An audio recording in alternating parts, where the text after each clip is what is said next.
JJK Chapter 261 leaks are finally out in the internet, and unless you're living under a rock, then you probably know that Yuta is now inside of Gojo's body, or at least his brain is in Gojo's body because he took or copied Kenjaku's technique.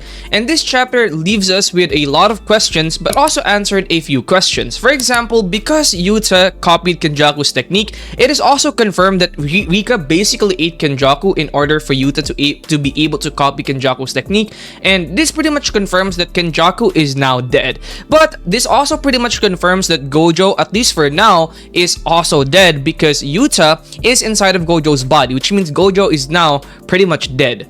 But again, there is still some hope for Gojo. There's a lot of theories out there. Remember back about a couple or almost a few months ago when Gojo just died, we thought and a lot of people were saying, stop the cope, he's never coming back. And look at us now, he's actually back. There is a theory for Gojo to be able to come back again, and I will make a future video about that. But for now, yeah, JJK Chapter 261 leaves us off with a lot of questions. For example, the number one question we have right now is, what is going to happen to Yuta, our boy? Yuta, literally the next Gojo Satoru, after the 5 minutes is done. Because again, he can only use Kenjaku's curse technique for 5 minutes. That's how his copy technique works. So after that 5 minutes is done, what will happen to Yuta? Especially because we did see Yuta in basically the state of death. This does also confirm that Yuta did take a massive amount of damage when he got hit with the world cutting slashes by Sukuna, and this pretty much did cut him in half, similar to how it cut Gojo. And the only reason he's still active, or the only reason he's still conscious right now, is thanks to Rika. So right now, Yuta is in a near-death state, and after this 5 minutes is done, and I do believe that once this 5 minutes is done, there's a huge chance that Yuta will be dying, especially because after that switch, Yuta's body, or before he switched, Yuta's body was already looking like this, and he did mention that Yuta was cut in half due to Sukuna's slash, and has been rushed to medical ward. And he's also using, and they are also using curse technique to Yuta's wounds to avoid it from getting worse. But again, this was Yuta's state before he switched to Gojo's body, which does mean that there is a high chance that Yuta's body is already gone. Like after that 5 minutes is done, Yuta is probably already dead.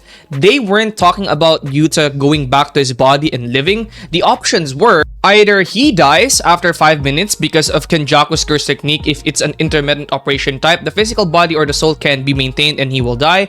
Or if the curse technique operates intermittently, he won't immediately die, but he will eventually die. So it's either this, or he will be able to live in Gojo's body. So it's either death or living permanently in Gojo's body. Because again, Yuta's body is now pretty much gone. He was cut in half and he's pretty much done. So it's not really looking too good for either Yuta right now, and it's definitely not looking too good for Gojo either, especially for the Gojo fans, because there's a high chance that Gojo probably will be dying, or his body will probably be done with after this 5 minutes is over. Again, how about Sukuna? And I do believe that Sukuna will be dying.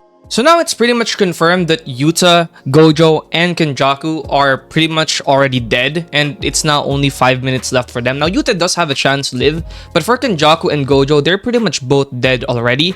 And how about Sukuna? I do believe that now Sukuna will also be in his death's door, because I do believe that he won't be lasting a couple more chapters, because there's just no way Sukuna will be able to survive Gojo, Todo, and also Yuji at the same time. There's just no way Sukuna will be able to win this unless, you know, he pulls up an ancient technique from the Heian era that we have never seen before, right? But yeah, this chapter was absolutely amazing and also sad at the same time, because it was confirmed that Yuta did plan this move or this maneuver way before even Gojo fought Sukuna. So Yuta did tell Gojo that if he dies and loses to Sukuna, that Gojo is fine, that if he dies and loses to Sukuna, Yuta will be taking Gojo's body. And then Gojo replies with he's fine with that because he has no intention of losing and doesn't care what happens to his dead body.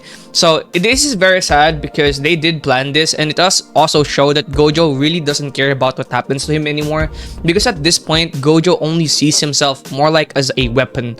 And then another emotional panel right here, another emotional part when Yuta says, what about Gojo sensei? Is he not important? Have we been pushing all the burden of becoming a monster onto Gojo sensei alone? If Gojo sensei is gone, then who else will be the monster? If no one intends to become one, then I will. And yes, basically what they're doing right here is basically Frankensteining Gojo, which pretty much makes Yuta in this technique very inhumane and very monster-like.